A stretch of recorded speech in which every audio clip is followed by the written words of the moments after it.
সনদটা যথাযথভাবে কার্যকর হবে না, বাস্তবায়ন হবে না। জুলাই বিপ্লবের আকাঙ্ক্ষা অনুযায়ী আগামীতে নতুন দেশ গঠিত হবে না, তাদের মধ্যে হয়তো শঙ্কা আছে। এই জন্যই তারা এটা আবার আলোচনার টেবিলে নিয়ে এসেছে। এখানে আমাকে আলোচনা করার আগে বলেছেন যে অতীতে যে সরকার ছিল তারা জাতিকে বিভক্ত করেছিল এবং তারা বাংলাদেশের যে বৃহত্তর জনগোষ্ঠী, ধর্মপ্রাণ জনগোষ্ঠী, তাদের প্রতি নিপীড়ন করেছিল, তাদেরকে রাষ্ট্রীয়ভাবে তাদের প্রতি বৈষম্য করেছিল। আমরা দেখতে পাচ্ছি সেরকম আলামত আবারও সামনে চলে আসছে। এখানে আমরা ভেবেছিলাম জুলাই অভ্যুত্থানের পরে আমরা ঐক্যবদ্ধভাবে এগিয়ে যাব, এখানে কোনো পন্থী থাকবে না, কিন্তু আমরা দেখছি যে বড় বড় জায়গা থেকে বলা হচ্ছে যে এখানে দক্ষিণপন্থী আছে, উত্তরপন্থী আছে, এ জাতীয় বক্তব্য দেওয়া হচ্ছে এবং এ নিয়ে তারা শঙ্কিত। শুধু তাই না, মৌলবাদীদের উত্থান নিয়ে শঙ্কার কথা বলা হচ্ছে। এখানে মৌলবাদী কারা, এই বিষয়টা আসলে আমাদের মাঝে এটা নিয়ে কোনো অস্পষ্টতা নেই। এখানে যারা ইসলাম ধর্মে বিশ্বাস করে এবং সামাজিক এবং রাজনৈতিকভাবে ইসলামের চর্চা করতে চায়, বিগত সরকার, ফেসিবাদী সরকার তাদেরকেই মৌলবাদী বলে আসছিল। মৌলবাদী বলে তাদের প্রতি নিপীড়ন করেছিল, নির্যাতন করেছিল এবং রাষ্ট্রীয়ভাবে তাদেরকে বৈষম্যের শিকার করা হয়েছিল। আমরা দেখছি ওরকম বয়ান আবার সামনে চলে আসছে। এই জন্যই আমরা ঐক্যবদ্ধভাবে একটা জুলাই সনদ চেয়েছি, যে সনদের ভিত্তিতে আগামীতে যারা রাষ্ট্র ক্ষমতায় আসবে তারা যদি সেই সনদের ভিত্তিতে ঐক্যবদ্ধভাবে রাষ্ট্র পরিচালনা করে। কিন্তু আমরা কি দেখতে পেলাম? আমি শুরুতে যে কথা বলছিলাম, আমাদের প্রধান উপদেষ্টা যে অঙ্গীকারের ভিত্তিতে, যে অঙ্গীকার নিয়ে ক্ষমতায় এসেছেন, ক্ষমতা এসেও যে অঙ্গীকারের কথা বলেছেন যে রাষ্ট্র সংস্কার হবে, আজকে রাষ্ট্র সংস্কারের জন্য উদ্যোগ গ্রহণ করা হয়েছে। প্রায় 35টি রাজনৈতিক দল, ফেসিবাদ বিরোধী রাজনৈতিক দল, তাদেরকে নিয়ে সংস্কার কমিশনের সদস্যদের সমন্বয়ে জাতীয় ঐক্যমত্য কমিশনে দিনের পর দিন, ইভেন প্রায় 2 মাস একাধারে বৈঠক করা হলো, সংলাপ করা হলো।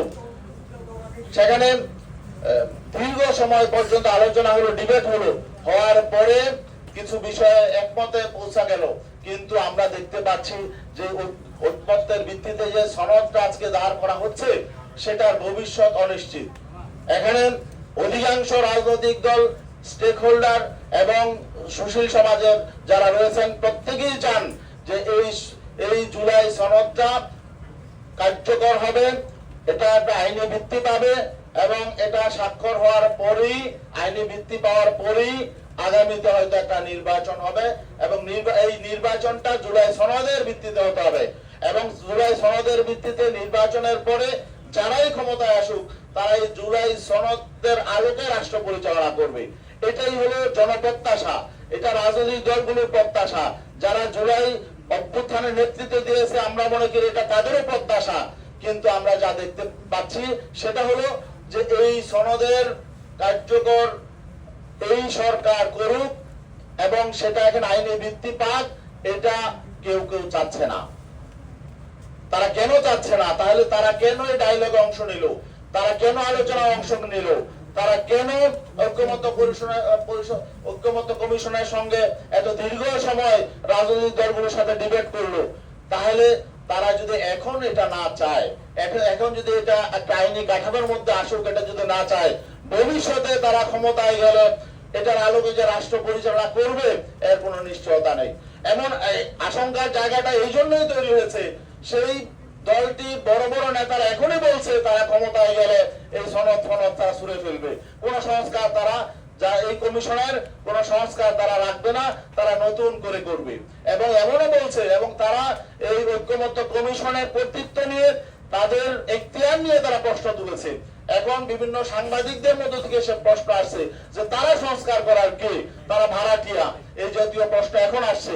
আমরা মনে করছি যে এই সমস্ত সংখ্যাগুলো যেহেতু এখন তৈরি হয়েছে, অতএব জুলাই সনদ যদি কার্যকর না হয়, আইনি ভিত্তি না পায়, তাহলে যারা আজকে ক্ষমতায় আসার জন্য চেষ্টা করছে, তারা মনে করছে ক্ষমতায় আসবে, তাদের কাছে এই জুলাই অভ্যুত্থানের যে আকাঙ্ক্ষা তা কিছুতেই বাস্তবায়িত হবে না, বরং আমরা ব্যর্থ হব। জুলাই বিপ্লব ব্যর্থ হবে, জুলাই সনদের কোনো কার্যকারিতা থাকবে না। অতএব আমরা মনে করি এখন যারা জুলাই বিপ্লবে অংশ নিয়েছিল, নেতৃত্ব দিয়েছে, বিশেষ করে বৈষম্য বিরোধী ছাত্র আন্দোলন সহ অন্যান্য রাজনৈতিক দল, সকল রাজনৈতিক দলেরই কন্ট্রিবিউশন আছে, কিন্তু যারা মাঠে লড়াই করেছে, নেতৃত্ব দিয়েছে, তাদের দায়িত্ব বেশি। জনপ্রত্যাশা ব্যর্থ হোক, যদি জনপ্রত্যাশা ব্যর্থ হয় তাহলে আমরা রাষ্ট্র হিসাবে ব্যর্থ হয়ে যাব এবং আমরা আবারও বিভক্ত হয়ে যাব। আমরা বিভক্ত হতে চাই না। আমরা চাই সকলে মিলে, এখানে মতের পার্থক্য আছে, ধর্মের পার্থক্য থাকবে, কিন্তু আমাদের সকলের জন্য দেশটা আমরা নিরাপদের সাথে আমরা সকলে এখানে বসবাস করতে চাই, দেশটা গড়ে তুলতে চাই। অতীত রাজনৈতিক চর্চা আমরা করতে চাই না, অতীত কালচার থেকে আমরা বেরিয়ে আসতে চাই। এই জন্য ইসলামী আন্দোলন বাংলাদেশ মনে করে জুলাই সনদ অবশ্যই সকল রাজনৈতিক দল এখানে স্বাক্ষর করতে হবে এবং ঐক্যমত্যের বিষয়গুলো আইনি ভিত্তি থাকতে হবে। এবং এখানে আমরা মনে করি সংস্কারের বড় জায়গা হলো নির্বাচন পদ্ধতির সংস্কার করা। অতীতে যে ধারায় নির্বাচন চলেছে, যদি ওই ধারায় আগামীতে নির্বাচন হয়, অতীতের মতোই নির্বাচন হবে। এই জন্য আমরা পিআর পদ্ধতির নির্বাচন চেয়েছিলাম, এখনো চাই।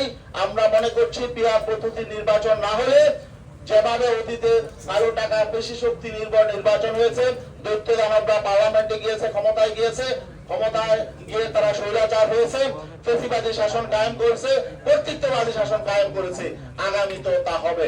এই জন্য আমরা মনে করছি নির্বাচন পদ্ধতির পরিবর্তন দরকার। সবাইকে ধন্যবাদ, এখানে সাংবাদিক বন্ধুগণকে ধন্যবাদ এবং বিশেষ করে